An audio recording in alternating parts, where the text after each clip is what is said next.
Pastor and Professor, I think this is the second to the last or last segment.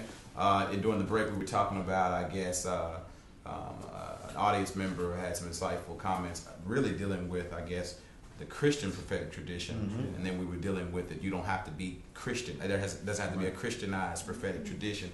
He brought up Louis Farrakhan, and before you guys even jump in, I even want to go back to we're dealing with the Black oral tradition, and one of our biggest, I guess we could say, secular intellectuals and prophets was W.E.B. Du Bois, who considered himself agnostic, and most of his friends considered him an atheist. You mentioned Bill Maher, which was he was born, I guess, raised in the Jewish Catholic, and I think his mother, one of them were Jewish tradition. So, and now he's an atheist. So you get a lot of prophetic, I guess, rhetoric from people that might not be Christianized or might have ostracized themselves, exile, so to speak, from the majority Protestant belief system in the United States of America. So he posed it to you guys, dealing with, particularly with Farrakhan. It was interesting that you said that, because I always think about the prophetic can also be a pessimistic or even negative prophetic. Like I think he wrote in the Final Call back in during Malcolm X first leaves, or they say they was pushed out of the NOI. Malcolm says he left voluntarily, but he writes a very flagrant and vulgar response, basically almost asking for the assassination of Malcolm X. And eventually on 60 Minutes, maybe back in the early 90s, he sits down with one of Malcolm's daughters and he talks about that he had responsibility for that. So it's intriguing that you would mention Farrakhan. I think you mentioned that most of everything he does is prophetic, and then Earl was talking about, and I want you to jump in now, about no one's always prophetic. Yeah, nobody embodies that. Not, of course, since we I'm gonna pass this on to the bishop, right? He's assisting me. I'm shocked. I'm a point guard. I'm shocked. I do you the same way. I ain't gotta do G like that. G cutting in. I take the ball from home. Block the shot. So prophecy and the oral tradition, the Black oral tradition, is not Christocentric.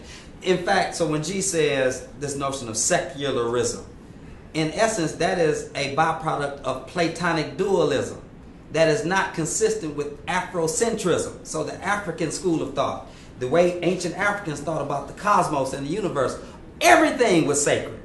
So it's not until the animists, that's what they were. Right. This notion of Plato and this notion of sarx versus spirit, flesh versus spirit, that we love in the Black church for sure. Every great thing is spiritual, every bad thing my flesh. Right? Well, God creates flesh too, and nobody is so as we look at prophets from the spiritual standpoint.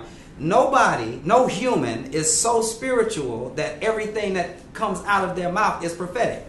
And so, I had to live this in my early stint in ministry. Just because you're a preacher don't mean everything comes out your mouth is the gospel. Right? And so, you have to have some... I'm suspicious of these brothers and sisters in our faith tradition that, you got a witness. You have a decent conversation and everything. They fry their chicken with the anointing. Crisco, right? Anointed in Crisco.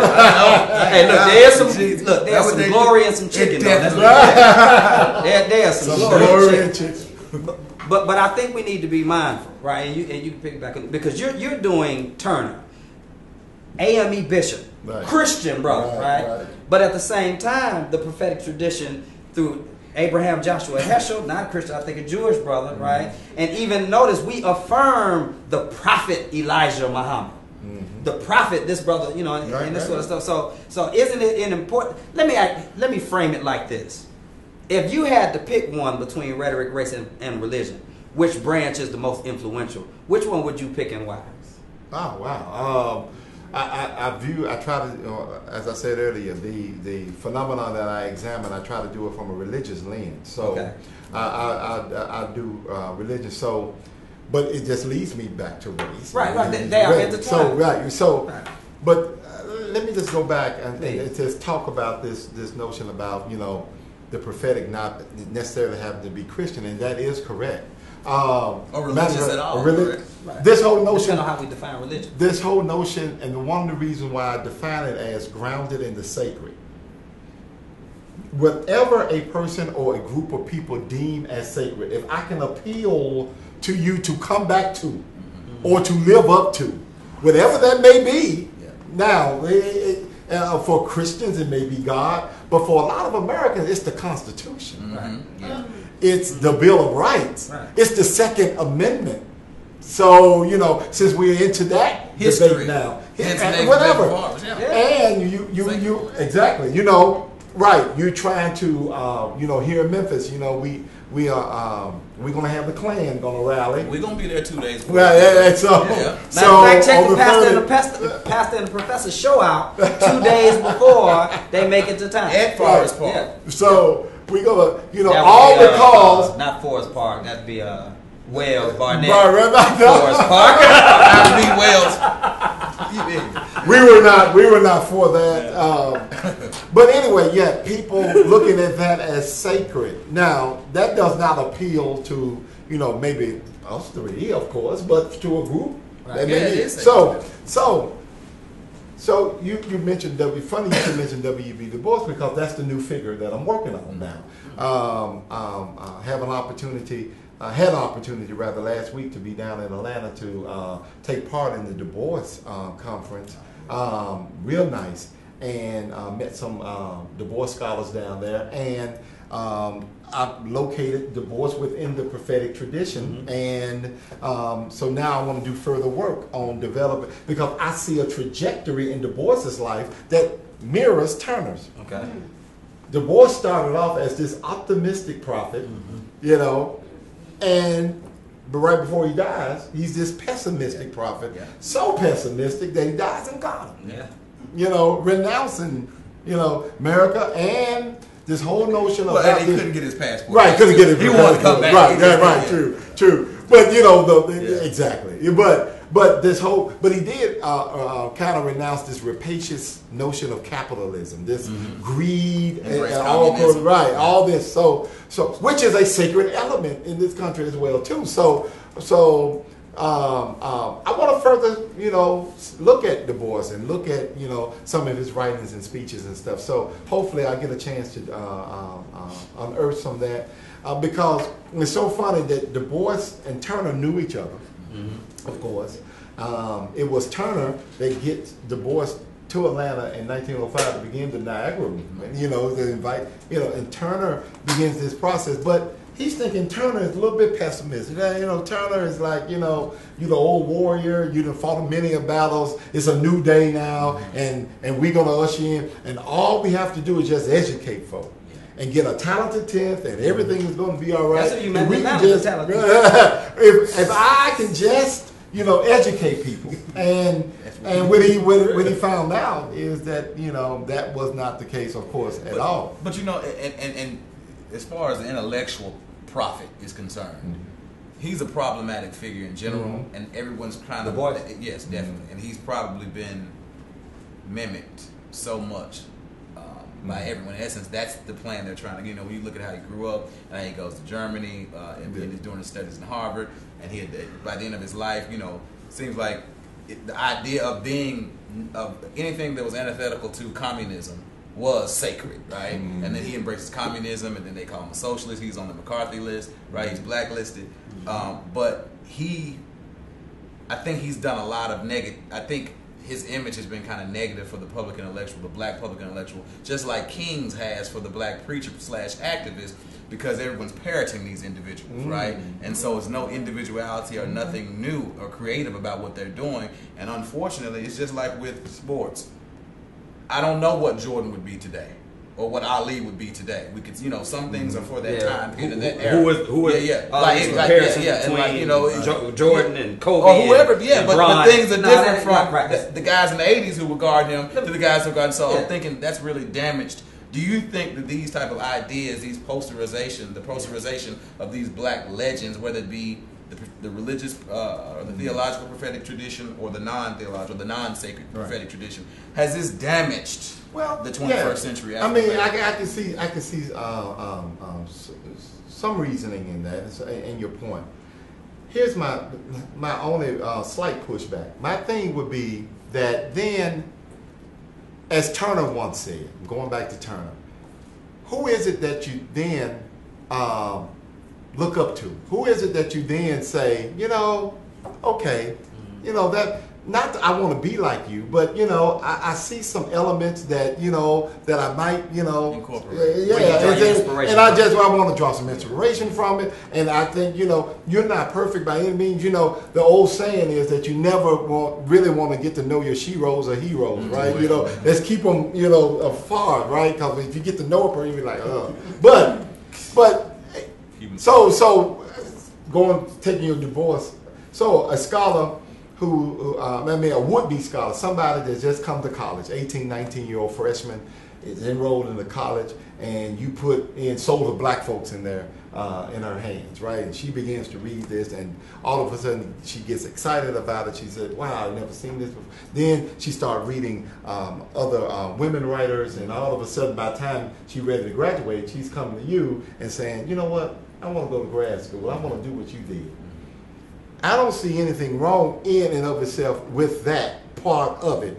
That's I think that's what we are here. That we are supposed to be models. Well, I won't say necessarily role models, but at least models to a certain degree that, hey, and this is all part of the Black Studies tradition as well too. The Black Studies tradition is the reaching back or reaching down or reaching up or reaching around, however you want to do it. Yeah, pass it forward mentality that, you know, in the Black Studies tradition, there was no, you know, I'm just going to grab everything and I'm going to be I'm going to shine by myself and, you know, the heck with everybody else. No, we all are together on this. It was all about working together. It was all about collaboration. Once again, that's what the blog is all about. For me, I try to, as much as I humanly possibly can, and eventually going to need a staff, but I try to push everybody.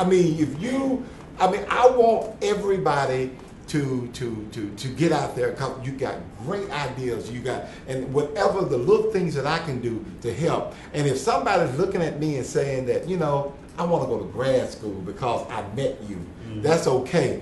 Don't emulate me. Don't try to go, you know, be you and do you. Now, the other side of you, what you're saying is that when we have this picture in our mind, then we start trying to judge everybody else by what we have. You know, so you're not King, or you're not Du Bois, or you're not, you know, Patricia Hill Collins, or you're not, you know, Melissa Harris Perry. You're not these folk, and so you're not, you know. That's what gets a lot of preachers in trouble. A lot of preachers look at preachers on TV and they want to be like them, and they go to their little churches and they see 50 folk, and you know, and all of a sudden they say, well, where's our big choir? Where's our lights and cameras and stuff like that? And then they go out and they try to emulate this, and they end up getting in trouble. Well, they get 50 because they get broke and they public accident. Right, that's on TV. You spend all the time on that. I've seen that before. Right. So I mean, you know, so. To a certain degree, if a person wants to, and this goes back to an old notion of how one teaches. If one teaches using a rhetorical theory again, one teaches by imitation. One looks at the teaching profession as one of modeling community, building relationships, seeing people and seeing your students as co-collaborators. It's real easy then to begin to have a working relationship with professor and student and teacher, and become that kind of inspiration for students. If one looks at it as just, you know, I'm just here, I'm doing my little thing right here, I'm here for this only particular time, and I go out, then it's very hard. It's a CV build. Right, exactly. Yeah, and but once again, Black Studies, at the start, it wasn't that way. You know, it was not that way. That's why you here at Rose, you here at Lamar, that's why you get people, you know, in your office. I would just show up, and all of a sudden, they begin to talk about their own issues and their own problems, and you'd be like, well, they'd be like, wow. But you take the time and you try to do that because you see the teaching profession, if it will, as leading to something else bigger that, you know, down the road that somebody would say that, you know what, I came in your office and just because you spent 5 minutes with me and helped me out, you helped me stay in school, and now I'm going to grad school. And we better hold on to those moments because you can have enough knuckleheads. Yeah, that's true too. Nothing you say. That's true. But I mean, yeah. But I want to take a question from one of the audience members who shot us something through Facebook, who asked, has religion dominated the majority of black rhetoric in the black community? Specifically, if it's not Christian, does it somehow lose its relevancy, do you think? Well, one of the most interesting things that is happening in African American studies right now, religious studies, black religious studies, is this whole study of religions outside of Christianity. Yeah, that's right. This is the big thing right now, you know. And even humanism with Anthony Penn's work. Beyond God Talk is the book, and the tragic vision of black religion by Curtis Evans, you know, begins a process of saying that, hey, here is, this is what we used to do. Black religion used to be black church, just black church studies, you know. But now this whole scope, and what we try to do at Memphis Theological Seminary is to give you the scope, because truth be told, most black people do not practice Christianity. And you know, my students always look at me and I say, then now think about your family. Think about your own family, your own kinfolk. Do they go to church? Everybody goes, yeah, no, they and then again, you know, and they don't. I don't think nobody goes to black church. They may be religious. Right. And that's the difference. Right. Now, they're not in the black church, but they may be religious. They may definitely be spiritual.